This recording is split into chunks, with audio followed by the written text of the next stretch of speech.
Advisor Working Lunch in association with our partner Baillie Gifford on balanced investing. I'm Katrina Lloyd, Editor-in-Chief of Professional Advisor, and I'll be your host for the next hour. Before we get going with today's session, let me quickly run through the usual housekeeping. This session is being recorded and we'll send you a link of the recording by tomorrow. Do feel free to share this with your colleagues. As usual, today's working lunch will qualify for 1 hour of CPD, and we'll be sending you proof of attendance along with the link to the recording of the session, which will arrive in your inboxes tomorrow. So now let's get on with the session today. In an investment world where sentiment changes with the wind, the balanced investment strategy has endured for decades. Yet once again, many are calling the death of this tried and tested approach. So-called product innovation can be to investors' detriment, exposing expensive, underperforming fads. But while fashion changes, does style remain? I'm delighted today to be joined for this lunch by Philip Scott. He's a managed fund specialist at Baillie Gifford to discuss the future of this kind of strategy and the part it can play in client portfolios. Do feel free to put your questions to Philip using the chat function, which you will find at the bottom of your screen. We really want this session to be as interactive as possible. Just before I hand over to Philip, let me quickly run through our learning objectives for today. By the end of this session, delegates will be able to outline the key tenets of a balanced investment approach, explain the influence of style on stock and bond selection in balanced portfolios, and explain the broad appeal of a balanced one-stop shop for this market environment. So now let's hear from Baillie Gifford's Philip Scott. Afternoon, Philip. I'm going to hand over to you. Afternoon, Katrina. Thank you very much. And thanks too to the delegates for joining today. Maybe I could just reiterate what Katrina said. Please do use the Q&A function. I'd be delighted to take some of your questions after the presentation. Now, when it comes to investing, there have been many tough nuts that people have tried to crack and failed, dare I say, to varying degrees. And perhaps the toughest of all, maybe the holy grail of questions to answer, is to solve the risk-return trade-off. And I'm sure you know this from discussions with your own clients. How can I get all of the return, but none of the risk? And what that has resulted in the industry is a thirst for finding solutions to that particular problem. And some have ended in catastrophic and fairly high-profile failure at different points. We could think of some of the more headline-grabbing examples, ones like the implosion of long-term capital management in the late 1990s. That was a hedge fund that had seemingly everything going for it, including the backing of 2 Nobel Prize-winning economists, Scholes and Merton, who concocted the Black-Scholes pricing tool. And long-term capital management had an immense first couple of years, as these things sometimes do. They get a high profile pretty quickly. Great first couple of years before having to be bailed out by the Federal Reserve when it all went south. In the more recent past, you could think about the structuring of, or the somewhat more recent past, the structuring of collateralized debt obligations, or CDOs, which in essence sowed the seeds for, or dare I say, gave rise to the financial crash of 2008. A useful instrument still, but put together in a very complicated way that disguised its inherent risks. And in fact, you had bundling together of subprime mortgages that their buyers couldn't pay, bundled together and given a AAA credit rating. So somehow deemed very, very low risk, but actually under the bonnet, they were complex and a very high risk indeed. And a lot of people lost a lot of money through the collapse of those instruments. Now, I suspect, and dare I say hope, that those are not the type of products you're putting your clients into if you're an advisor. They're clearly quite niche, but you'll no doubt have examples you can think of where complex solutions brought in to reduce risk while maximizing return didn't work. More recently, we've seen it with certain absolute return funds, some multi-asset funds as well. There's probably a long list of this type of fund. And the principle in many ways is exactly the same as those more headline grabbing examples. It's a thirst for return without the risk, and then invariably a race to complexity to find a solution to that problem. But there is an approach, you'll have guessed which, that I'd like to suggest to you today has stood the test of time and which may supply something of an answer to achieving growth in the long term whilst limiting risk to some degree, albeit not removing it entirely. And that, of course, is the balanced approach. It's one which seeks to my mind, embrace the risk volatility equation. Rather than do away with risk, do away with volatility. It's about making it work for you to some extent, or as great an extent as possible, and find your own level of risk, or your own the level of risk that your clients are happy taking. And the reason I wanted to talk about this today is because these funds have been getting painted in a fairly negative light over the last 18 months or so. Some are calling the end of balanced as a useful approach, and hence the title of the presentation. So I want to cover two primary things: the reasons for the argument that the approach no longer works. But as well as that, I want to go a bit further in the second half of the presentation to give you some things to think about when you're choosing a balanced fund on your client's behalf. Now, before we get to why some commentators have been calling the end of balanced funds, I want to quickly define what we're actually talking about here. What is a balanced fund? Now, some of you will be familiar with them, for others, perhaps less so. But a balanced investment fund is one that is very simple. It's a combination of two asset classes. Make sure I've got the right slide up. Hopefully you can see that now. What is a balanced fund? It's a simple combination of two asset classes: equities and bonds. Three if you include cash, which has been of more interest more recently. But for simplicity, it's an equity and a bond fund. It's very simple. The premise is simple too, and you'll see this on the chart. You generate capital growth, primarily with the equities, which are the long-term grower, and you balance the volatility that comes with that growth by putting a decent portion of your portfolio into bonds. And in some cases, you'll have an income objective on a balanced fund as well, but not always. So the equation is simple. In theory, more equities means more return, but you can also expect more volatility with that greater equity weight. And the great thing about balanced funds is you can choose your split based on your level of comfort with volatility. You could, as you'll see in the middle of the page, take a half and half approach, as many do. If you do that, you can expect some growth, but it will be tempered by a weightier chunk in bonds, along with that tempered volatility, which may be exactly what your client is looking for. So there's the trade-off: a somewhat cautious approach in some people's minds, maybe not cautious enough or too cautious for others. Taking a step up, there's what I might call the traditional balance mix, the 60-40 fund. Therefore, the investor looking for a bit more growth, but thereby giving up a little bit of volatility protection by reducing bonds accordingly. And some may wish to take a step further, those that need decent growth to fund the retirement or whatever else. And I know that will be true of many of your clients, and they'll go up towards 70, 80% in equities. And that's where the Baillie Gifford Managed Fund sits. It's a fund whose sole objective is capital growth, so heavy on the equity portion to deliver that growth, about 75% on average, albeit a little bit more today, but with the addition of some balance as well from bonds and cash. So nice and simple then, and makes sense, I hear some of you say. Well, not so fast. Here are some of the recent headlines that have been in the press over the last little while. Balanced funds, how the mighty have fallen. Why a 60-40 approach is no longer good enough. One of the headlines is a bit more positive, kind of acknowledging maybe there are two sides, but there's been much doom and gloom about these funds. And I wanted to quote very briefly one of the articles for you, which really captures the doom and gloom. It says this from a market commentator: you cannot invest in one future anymore. You have to invest in multiple futures. The things that drove 60-40 portfolios to work are broken.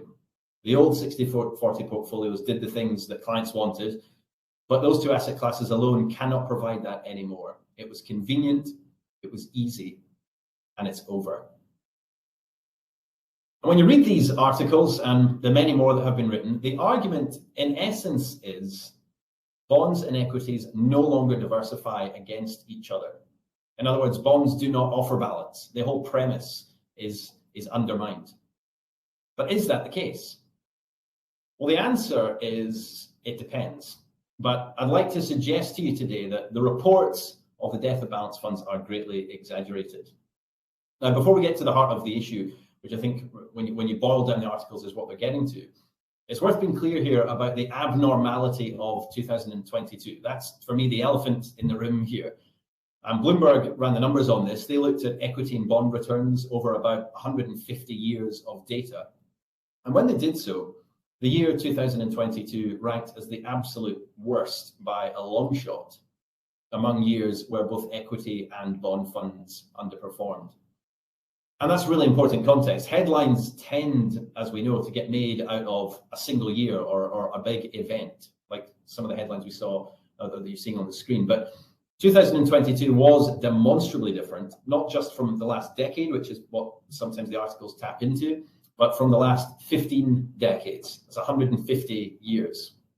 So it's true, the balance strategy didn't really work in 2022. And that abnormal year is perhaps in and of itself a good reason not to make knee-jerk reactions. But when you distill the argument for why bonds are no longer a good diversifier for equities, the chart which I'll show on the page on the screen now really, I think, gets to the heart of the issue.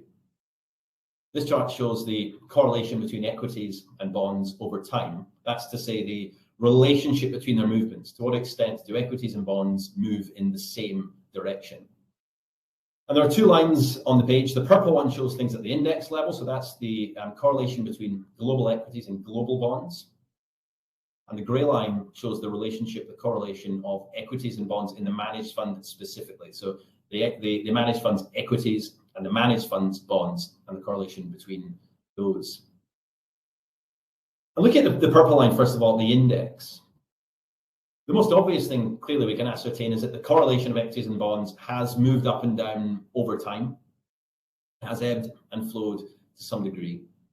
But the last 15 years or so have seen more extremes, and 2008 is really the standout, I think. We went from negative correlations, that's to say that bonds and equities moved in different directions. If equities were going up, bonds were going down. We moved from that kind of environment to pretty quickly an environment of moderately positive, if not strong positive correlations in an incredibly short space of time. This clearly was in the GFC. We saw everything selling off, similar to what we've seen in 2022. The correlations were up a bit, lingered there for a couple of years, been quite bumpy since, but tracking down towards about the beginning of 2020 when rates hit rock bottom. Then, feels in some ways like ancient history now, but the COVID pandemic came out of nowhere and inflation began to rise sharply on the back of supply chain issues. And we had the invasion of Ukraine, of course, in early 2022, which exacerbated that issue and perhaps prolonged some of those supply chain issues and prolonged the inflation problem. Now, as a reminder, inflation is bad for bonds because it erodes the value of the income that you receive from bonds. You're receiving a nominal rate of interest, if you like, a fixed rate of interest, and your inflation just eats away at your interest. So inflation, bad for bonds. We've seen inflation up, that's been poor for bonds. But rate increases through particularly 2022 as well meant that bonds were losing value at the same time as equities were selling off, especially growth equities. The market ran to what I might call the perceived safety of value. So it was a hard time to invest in bonds, and it was a hard time for equities as well. They're moving much more in line than they had done for some time. So a bleak picture then for the diversification benefit of holding equities and holding bonds. But let me now draw your attention to the grey line, which is the Baillie Gifford managed fund, or the correlation of the equities and bonds within the managed funds. In many ways, yes, the same general principles apply. Correlations have been moving up, but not anywhere near as extreme as the index. You'll see, look at the far right of the chart, at the end of 2023, you had correlations of about 50%, so moderately correlated, but not abnormal if you look back through history, even within the last 15 years. That's not an abnormal level of correlation for us that we've seen in the fund. But that compares to the index at more than 80% correlation, which is unquestionably a high degree of correlation. And in fact, in the case of the purple line index, you'll see it's the highest for at least 25 years.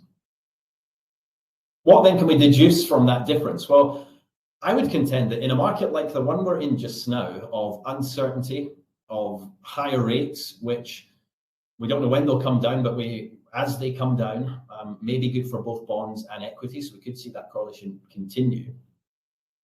In that type of environment, I would contend that active bond picking and active stock picking are much more valuable. By being active, you can achieve greater diversification than buying the index, in other words. You don't have to hold the index. And might I ask, why would you want to when you can diversify better, arguably, by taking an active approach, as well as choose the best growth opportunities? And let's not forget too that this, to some degree, does away with the idea that we have to now invest in multiple futures by buying more asset classes, making things more complex. You know, I say this as someone in the investment industry. Certain corners of the investment industry love to invent more complex products that the average punter can't understand, and they look very smart. But as we've seen through time, invariably, not always, but quite often, that complexity is not to the benefit of the end investor. So you don't need to invest across different asset classes. The active manager, by nature of our role, our job, can choose to buy not just equities and bonds and balance those to whichever degree you like, but you can choose to buy particular companies in the equity and bond portion of your fund, which are exposed to different tailwinds, and thereby provide something of a hedge against one particular political or monetary or economic outcome, or what have you. So active has that dual benefit. You're seeing, as you'll see here, there was less correlation between equities and bonds, but you also don't have to hold the index. You can choose select opportunities within equities and bonds. So are bonds then really good diversifier versus equities? This is the point of contention. And the answer, I think, as you see, is it depends. It depends on what bonds you hold, and of course, what equities you hold. And the press, and this is worth picking up on, because once you see it, it's hard to unsee. The press and the commentators look so often at the index. You'll hear them talk about equities, bonds. We might say, which equities, which bonds? But for many balanced funds, that's not particularly applicable. They are not homogeneous, and you have to take each fund on its own merits and look at what they actually hold. And this principle applies more broadly than just the bonds versus equities question. On the screen now are just some possible flavors you might find within the balanced funds category, various spectrums that they may lie on.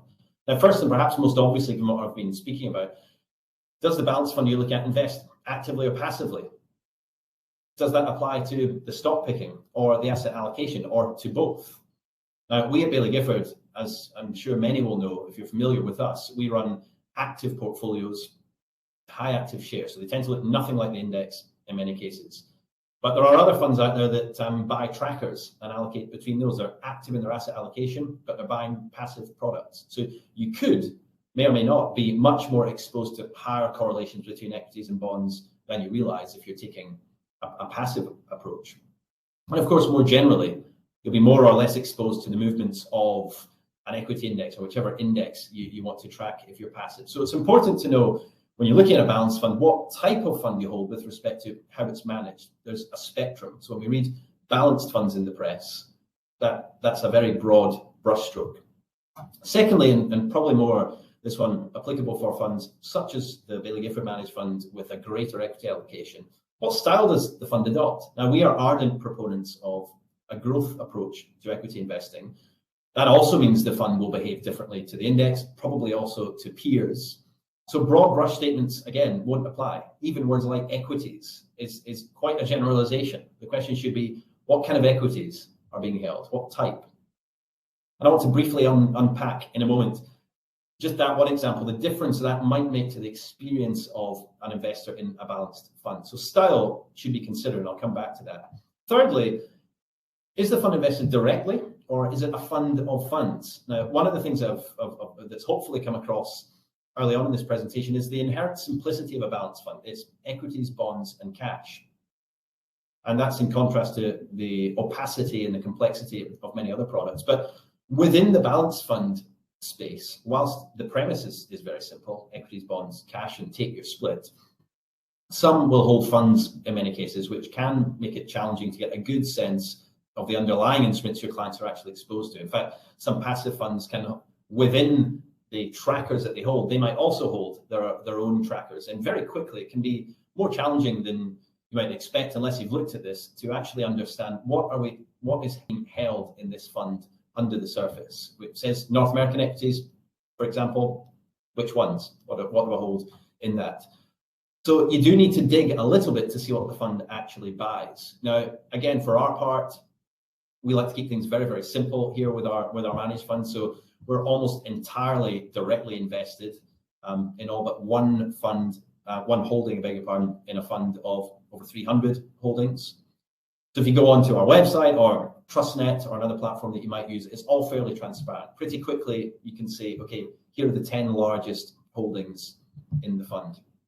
So is it direct or does it hold funds? If you're looking at balanced fund, that's an important question to consider.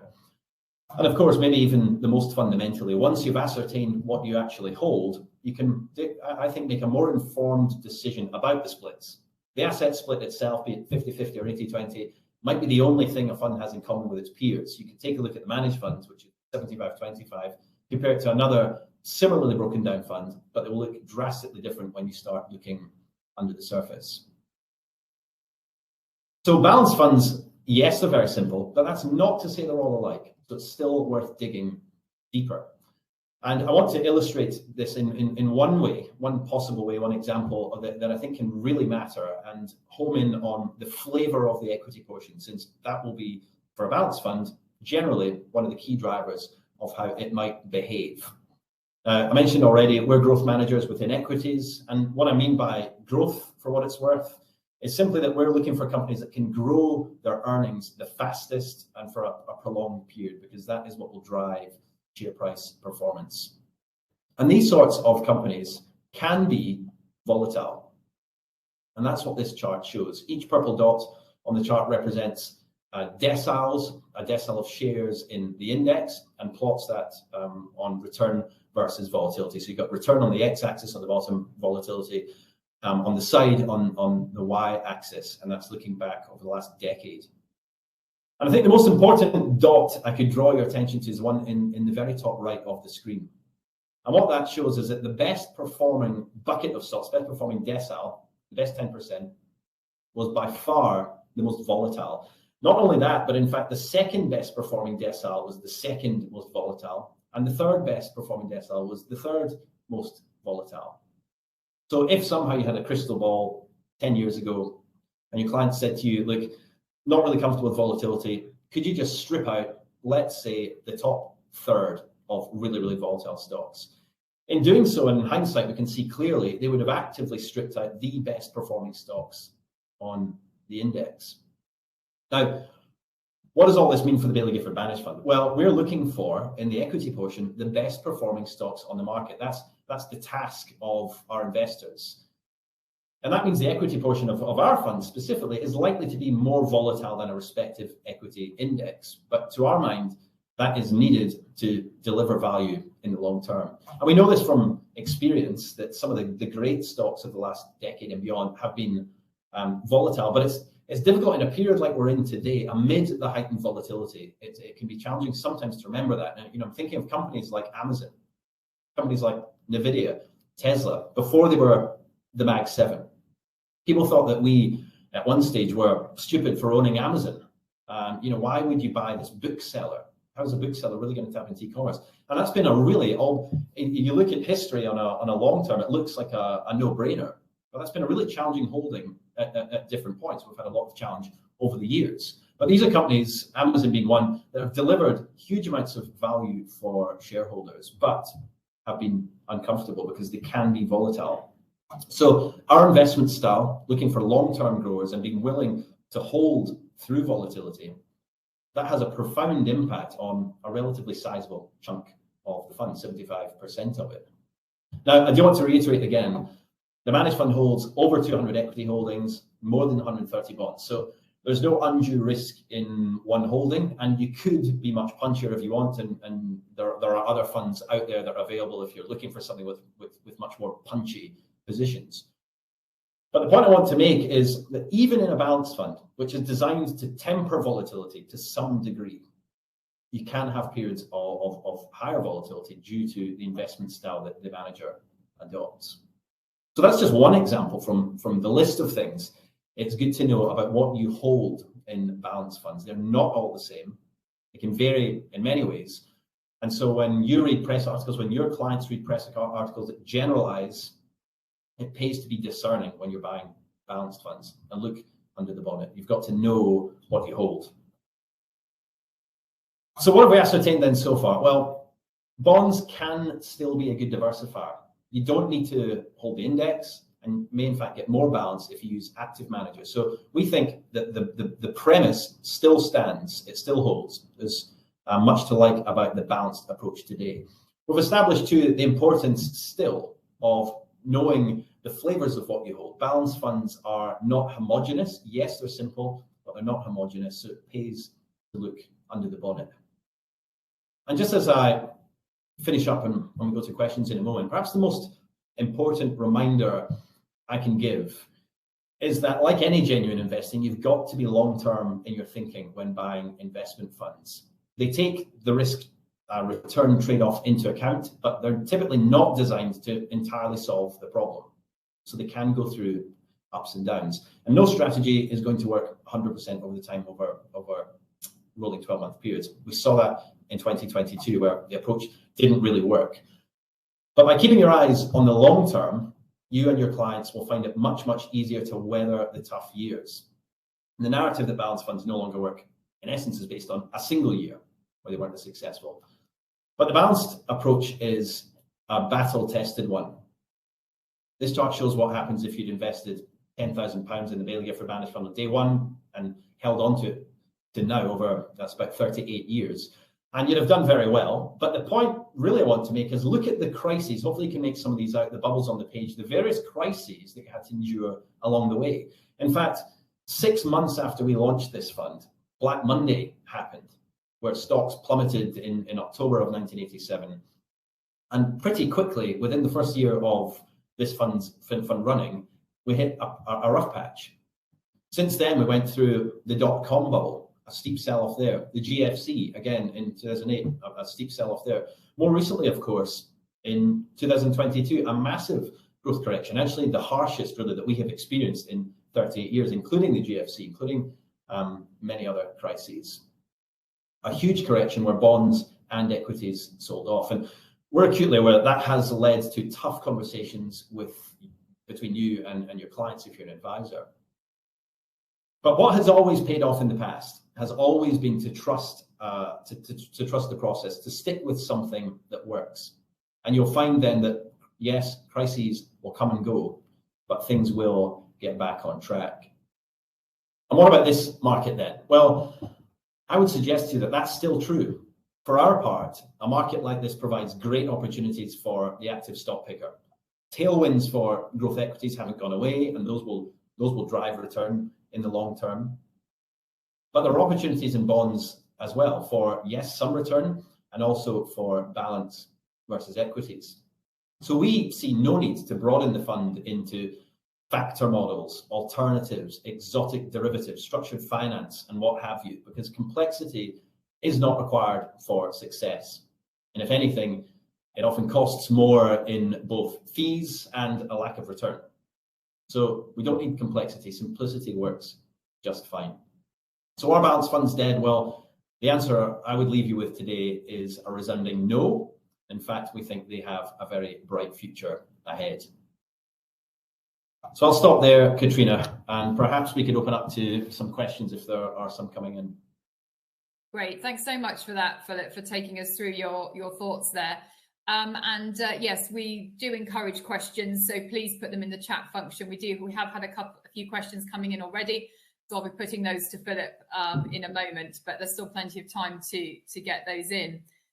Just to open things up, Philip, I just wanted to, you mentioned there about the views of advisors and coping with a very tricky few years recently with clients. What are some of the questions that advisors are asking you and the team about balanced investing more generally, I suppose, and the strategy? What are their big concerns when you've been going out and meeting them?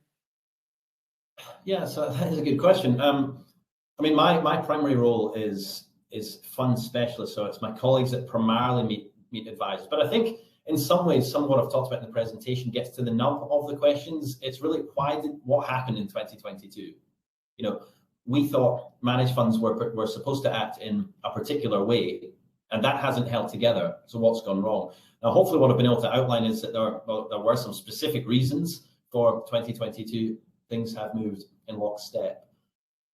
I think perhaps less of a question, but one of the common, I think, misunderstandings is tapping into that question of why should a managed fund not perform in a certain way, or a balanced fund not perform in X, Y, Z a way. And that's one of the reasons I wanted to stress the importance of knowing what you hold, because actually there clearly is an inherent lower volatility that comes with a balanced fund. Now, for our part on the Baillie Gifford managed fund, we don't have a volatility objective because we want to be able to embrace volatility that comes in equities to deliver that long-term outperformance. We have seen, our risk team runs the numbers, we have seen that bonds have done their job in a long term in offering in the long term and offering some ballast versus equity volatility. But it's been extremely important, I think, over the last few years to understand the flavors of the equity portion in particular. Now, being very growth focused for us, growth was had a very, very difficult year in 2022. So our managed fund particularly was in probably a tougher place than those that, let's say, follow a more value oriented approach. So we don't hold things that did well in 2022, big banks, big oil, that sort of thing. We're pretty low on exposures there. So that's probably the sorts of the questions we get from advisors are almost rooted there. Why have you not got more banks? Why have you not got more oil? And it always comes back to, well, that's not really our approach. What we're looking for is companies we think are well positioned to grow in the long term, exposed to positive tailwinds. And that dictates in many ways the experience of the investor. But I think what's been pleasing to me is there's not been an entire loss of faith in the balanced approach. I think people acknowledge, for the most part, albeit the press doesn't seem to, that actually, okay, maybe 2022, once it's been explained, it becomes clear that was a very different year, and there's still a lot to like about a very simple approach that you can actually explain to a client, because that's not always the case. You can choose a fund quite easily that would be so complex. I would certainly struggle to explain it if I was an advisor and had clients. So I think the questions, Katrina, maybe to answer your question, are fairly broad, but tap into some of the various bits that I've been touching on today. Yeah. And as you were saying, just being very clear what's being held in the managed fund where that you're sort of looking at and being clear on that, and maybe that will be even more the case now coming out of that period, as you say. You mentioned there in the presentation about taking a sort of simplified approach to it, sticking with the equities and bonds. But as you were saying, a lot more complex products launched more recently, a lot of alternatives put in there, people looking for those more diversifiers. Maybe you can just say a little bit more about that, why you're sticking with that simplified approach. Yeah, I suppose the starting point, Katrina, is what are we trying to achieve? It's long-term capital growth. And what are the tools at our disposal as things stand? Equities, bonds, cash, bonds, well, cash there for balance and dry powder, bonds, yes, to provide balance, we hope some return, and equities to drive really to drive return in the long term. So I suppose the question really is, if that's our objective, can we do what we need to do with those tools? And the answer for us has been yes. Now, I think again, we're, dare I say, an advantage being an active manager, that we don't hold anything we don't want to hold. So we're not buying equities, we're not buying sectors or even regions as such. Now, we invest on a regional basis, but our whole investment approach is founded on bottom-up stock and bond analysis. It's individual stocks and bonds. And when we look across the spectrum of opportunities, particularly in equities, which make 3/4 of the fund, we're seeing plenty of opportunities for growth. And in fact, as things stand, we are currently overweight equities. So our starting point is 75%. We're targeting 79%, so nearer the 80% mark. And that is on the strength of the enthusiasm, particularly of our equity investors. They're coming back from company meetings, going out to roadshows and various things, and coming back and saying, there is so much to like about what we're finding just now. There are so many growth opportunities. We've got a portfolio just now in aggregate with a managed fund that is lower debt than the index. That matters at the moment. In an environment where rates are going to stay higher for longer, that matters. But we're answering that through a very resilient portfolio.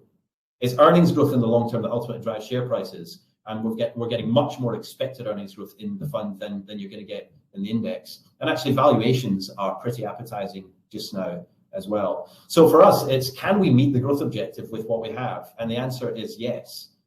So we've had, it probably comes up with advisors occasionally that question, but we've had no reason in the more recent past to branch out into more complex instruments, because we don't think we need to. We don't think that's really what clients want either. Yeah, we'll talk a little bit more about the equity weighting in a moment, but just in terms of the cash weighting on the fund, what's been happening there? Yes, our cash weight has come down over the last 2 years or so. So I think coming into 2021, we were probably around 4.5%. So around our starting point. Our starting point for cash is 5%. Now, you might think that with the returns on offer in cash, which is there's much more interest you were getting before, we would increase that weight. It's actually come down over the last couple of years with respect to what's been going on elsewhere. So our equity managers are coming back, as I mentioned, and really liking their ideas. So we've used the dry powder of cash to fund some of those overweights in some of the equity regions.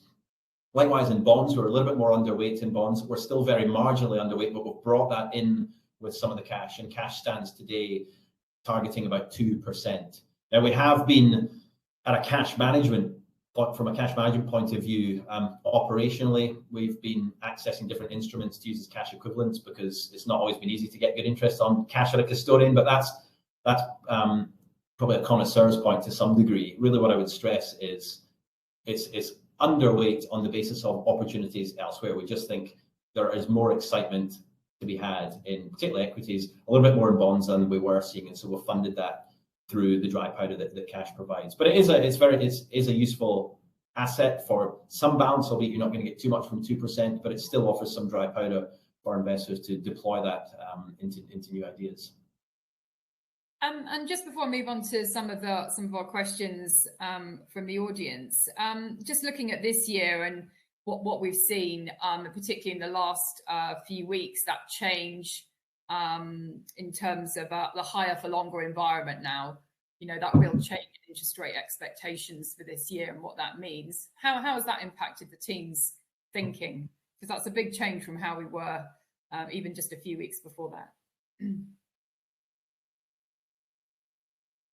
It hasn't in a big way, is the honest answer. Now, I can say this, Stephen Hay, who oversees the fixed income and cash portion of the fund, probably wouldn't say this himself. I can say it because he's not here. I think has called it pretty well over the last year or so. Coming out of last year, we certainly felt that 6-7 cuts by, taking the Fed, for example, as the biggest, the most influential central bank, that was too many, and that was over optimistic. And, sure enough, that has come down. So our view was never 6-7 cuts. And we're probably now at a point where our view is more aligned with the market. And Katrina, actually, you tap into, I think, a really important aspect of what we don't try to do, which is call the next move of the Fed. I think if you could ring up Jay Powell now and said, what are you going to do in a year? He might give you some kind of answer, but the honest answer is he doesn't really know what's going to happen. There's still more data to come out. And there are inherent issues with trying to call where that will go. The market has been very wrong. In fact, I don't know what the latest is on this. I'd seen just last week now a 20% chance that rates will go the other way. Not only will they not be cut, they'll start to go up again. So that our view was already on the kind of less cuts view, and that has, to be honest, so far that seems to be playing out. So our views haven't changed in a big way, and we always take a longer term view than what's the Fed going to do at the next meeting. So we're not positioning for a next move anyway. We're trying to look ahead 5 years, and what's exciting on that basis, and that's the reason for the equity overweight that we've been pushing up. So rate expectations, clearly they've had a big impact on market sentiment, but we know, and our risk team has run the numbers and shown this, that what will drive share price performance in the long term is not the Fed, but it's company fundamentals, and that's therefore what we are still focused on. And whilst there have been signs that rates will come down, that would be a tailwind for equities, I think it's fair to say, because it gives some certainty to the market. The market can start to look at growth a little bit more again, but the managed fund doesn't require rates to move in a certain direction, and we're not positioning for a particular direction. But you anticipate more volatility to come, especially around, as we've seen, around those announcements on inflation. But I think that's what the market's feeling, a lot more jittery now than it was definitely at the start of the year. I think that's probably fair. Yeah, I mean, calling the next 12 months in any way is not really what we do. Is it plausible? We see more jitters to come. I think that probably that is plausible. We've got some big elections coming up across the globe. Think of the likes of the US, India. There's still uncertainties around China, issues in the Middle East, Russia and Ukraine. That war rages on. So there are still many uncertainties, clearly. And I think, if anything, we've learned over the last 5 years that uncertainty is one of the few things we can be absolutely sure of in the investment world. And for that reason, again, it's important we don't get bogged down in what's going to happen in the next 6, 12, even 18 months, but remain focused on the long term. So will we get some jitters? Possibly, probably, maybe, but we don't think that will be to the detriment of the ability of the fund to outperform in the long term. And just in terms of the risk overall of the portfolio, in terms of your managers sort of monitoring that and the balance between equities and bonds, what's in there and the overall risk profiles, how does that work? And especially, ensuring that bonds remain a good diversifier. What's the monitoring on that? Yep. So we have certain risk guidelines in place, risk limits on the fund. One of those is with respect to the split of equities bonds. So our starting point is 75%, and we can go 10% either way, up to 85, down to 65 in equity. So that's the bound we keep equities within. That clearly has an impact on the bond and cash element. We also have limits on exposure to one region, one sector, one stock. So those are guidelines which we're monitoring daily on an ongoing basis and make sure we stay within certain bounds, but with enough freedom to tilt exposures towards areas of enthusiasm. So we take a pretty holistic view at the fund level, and each regional equity team which we bolt together to build the equity portion of the fund will have its own risk considerations as well. Now, the bond portion has its own risk guidelines as well. And with respect to the diversification element, we monitor a slightly different measure. Correlation I've used because it's simple and relatively easy to understand. But we monitor the beta of the fixed income to the equity portion on an ongoing basis. That's a slightly different measure from correlation, which takes into account not just the direction of movement, but the magnitude as well as volatility. So it's a more complex measure. And we have a rule of thumb of keeping beta under 25%. So it's not a hard-coded guideline. But as a rule of thumb, we like to see that the bonds are still offering some ballast versus equities. I would stress too, Katrina, that within this fund, bonds are not there purely as stodge versus equities to balance the volatility, but they do balance, and they really do that inherently, I think it's fair to say. And I think some areas such as sovereign bonds, particularly developed market sovereign bonds, are probably going to do most of the balance. But we are taking the opportunity to add individual positions to generate some return within the bond portion as well. So it's not entirely about balance, but that is something we monitor whilst the fixed income portion is looking to deliver some alpha as well. So it's a holistic approach. We do look at the fund level, and each sleeve will have its own risk considerations as well within that. Yes. We've got a few questions here now, so I'm going to take some of these for you. So we've got one here. Why would you not follow the maxim of if you can't beat the market, you may as well get the market, given most active management does not at least consistently do better than the relevant index after fund and advice charges are taken into account? So Baillie Gifford's managed fund has had a pretty tricky time lately by way of illustration. That's touching on your point about sort of active managers there and the challenges they've been facing. Yeah. But yeah, take that one. Yeah.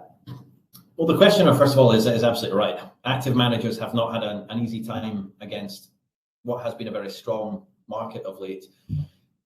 Maybe worth just up front, I use, and maybe I'm guilty of this, active and passive are useful shorthand, but they are quite simplistic ways to talk about two quite fundamentally different things. As active managers, what we're looking to do is use the capital of those who have surplus, i.e. our clients, to fund entrepreneurs, ideas, projects. And our job, really, our investment manager's role is to weigh up the risks associated with those projects, those companies, and invest in those we think can be profitable, those that will add value. So that really is what we're trying to do. It's deploying capital. Now, passive, of course, isn't really doing that. It is useful. I think it has a place. It offers cheap market access, and that's a really useful thing for retail investors and professional investors alike, I think it's fair to say. But by being passive, clearly you're allocating capital with no reference to what you're actually investing in. So maybe that's a starting point. I would suggest that, is passive investing really investing? Arguably not. But that aside, I think there are other compelling reasons to go active as well, than on top of what I've discussed. One of the most compelling for me is the striking evidence that shows how few companies actually add value over a risk-free asset. Some may be aware of some work that a professor in Arizona State University did, Professor Hank Bessenbinder, who ran this. He ran some analysis on US stocks. We actually commissioned him to run the same analysis on global stocks, asking the simple question: have global stocks outperformed T-bills? Yes or no?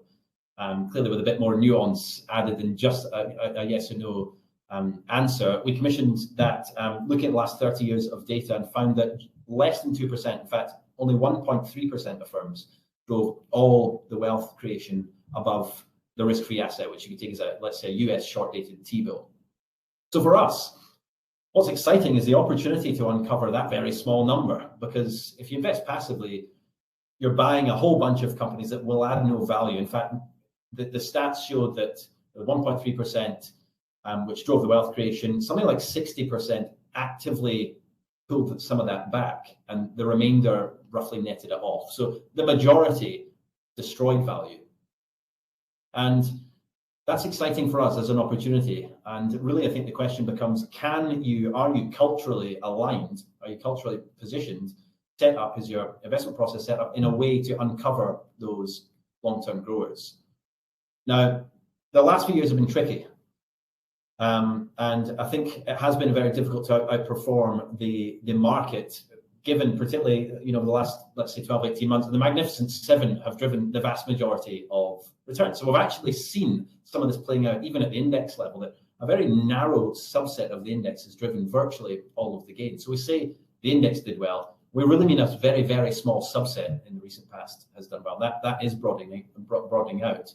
But the Magnificent Seven drove the vast majority of wealth creation last year, and that was pretty difficult to compete with. If you were underweight the Magnificent Seven, you're probably going to underperform.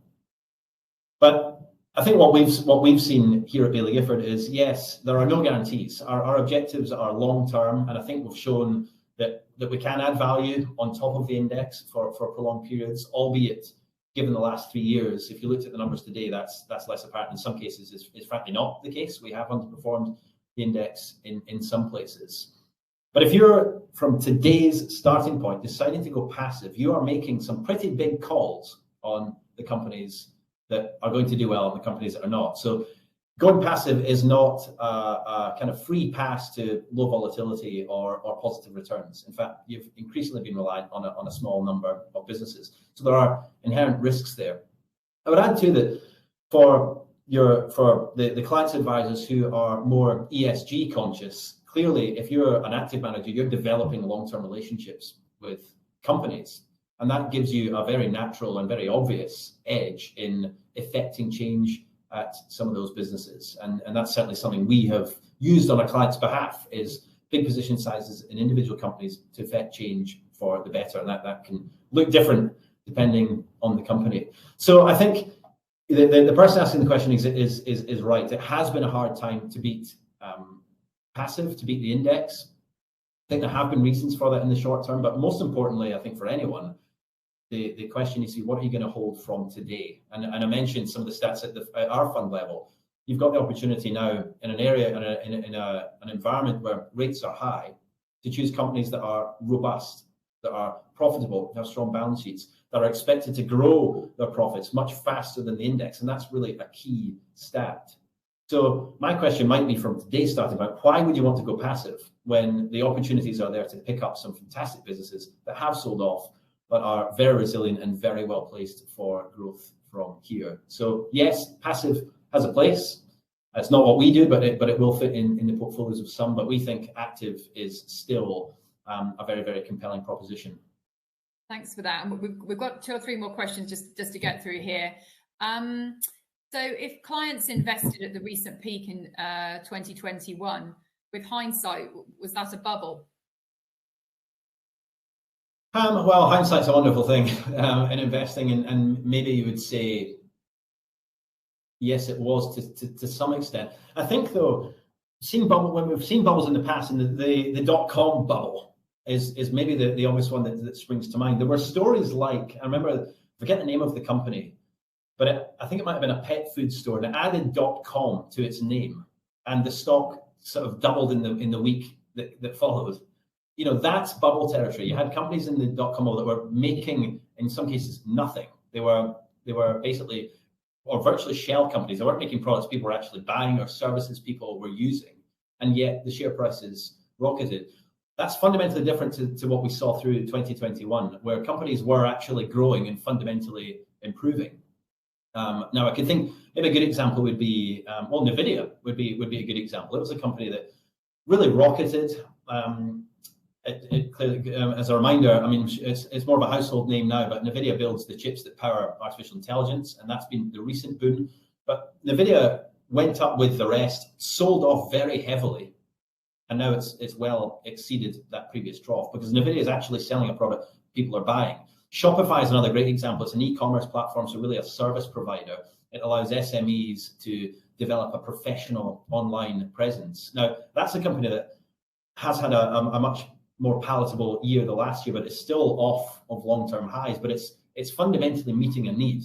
And I think, did we see a bubble? Yes, to the extent that perhaps the market got ahead of itself, but we actually, looking across the board at companies that are held in certainly within the managed fund today, are seeing plenty of opportunities for optimism from here. So these are not companies without substance. They are growing. We anticipate they will continue to grow with strong tailwinds behind them. So I think there are some fundamental differences, and the word bubble is maybe a slightly dangerous one to use in a circumstance where the companies are doing fantastically well, and in some cases exactly what we want them to be doing. It was just that the market really ramped up the price perhaps a bit quicker than was justified.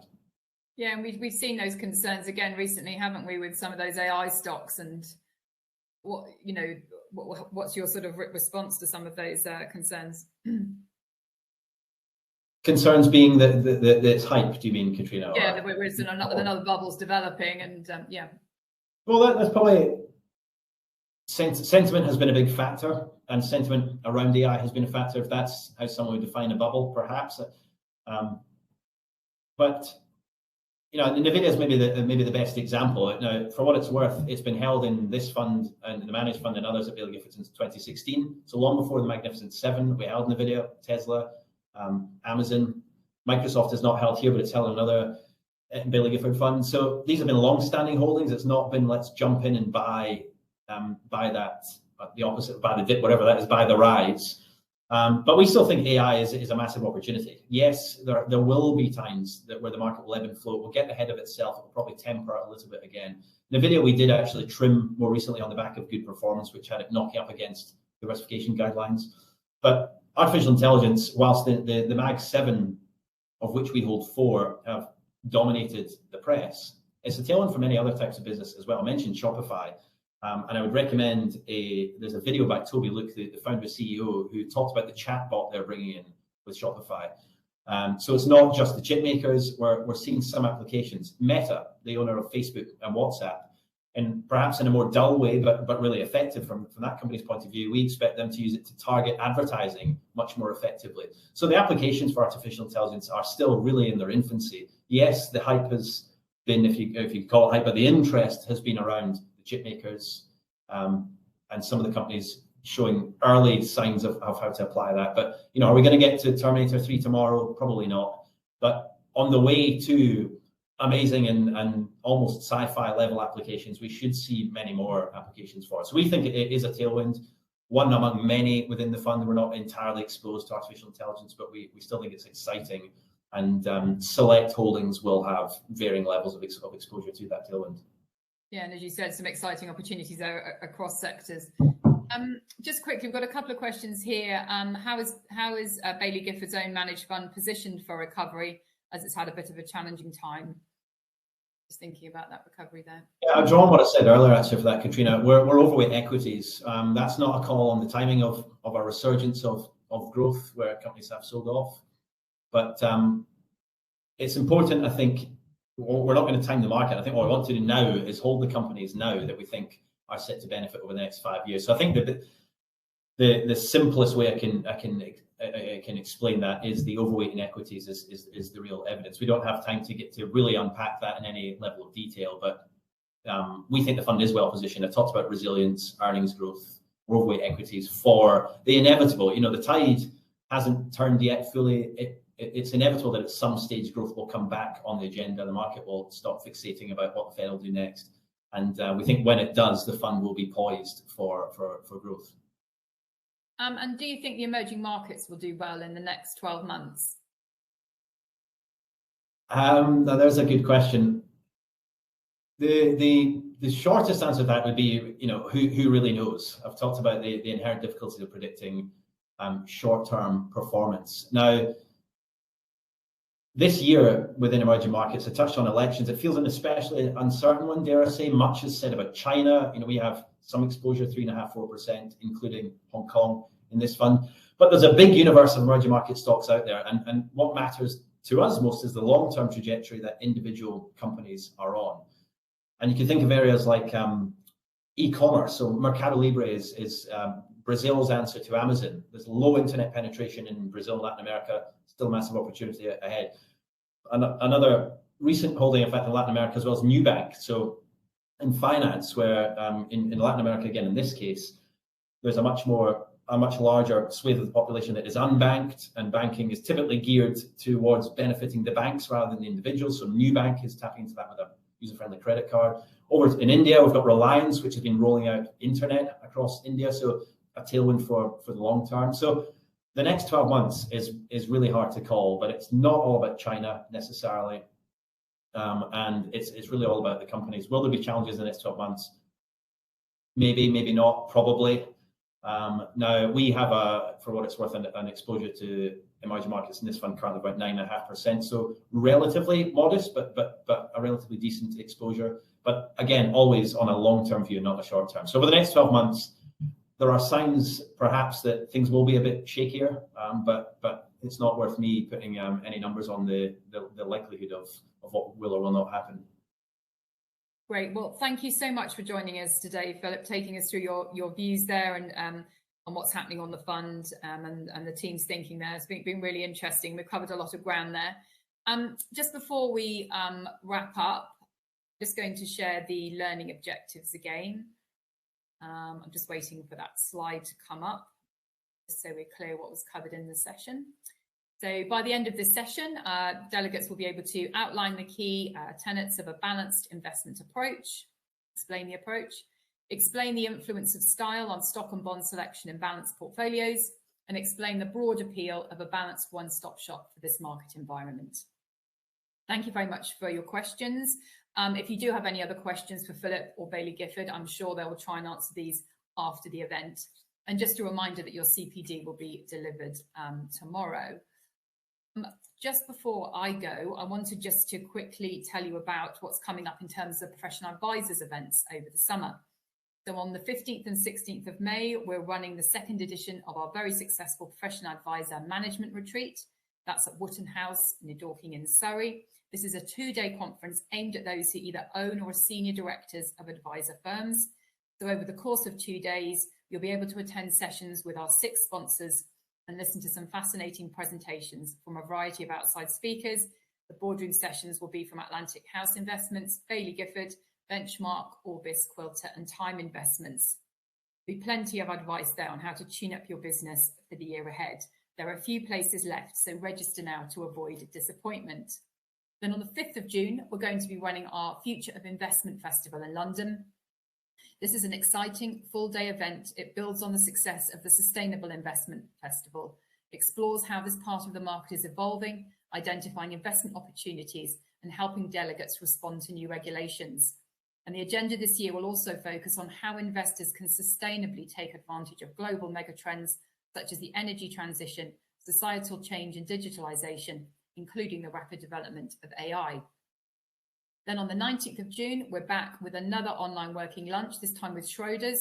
They're going to be revealing the latest results from their Q1 Advisor Pulse survey, and speakers will include Benchmark's Commercial Director, Gillian Hepworth, and Schroders Investment Solutions Investment Director, Olivia Geldenhuis.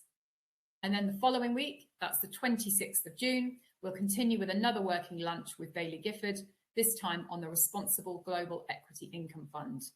All in all, that's a total of 11 hours CPD over the next few weeks. And if you want more information or to sign up for any of our events, please visit professionaladvisor.com/events. So that's it for today's session. All that remains is to say thank you again to Philip once more for his time taking our questions. Thank you for your company this lunchtime. I trust you found the session helpful, and we hope to see you again very soon at another Professional Advisor event.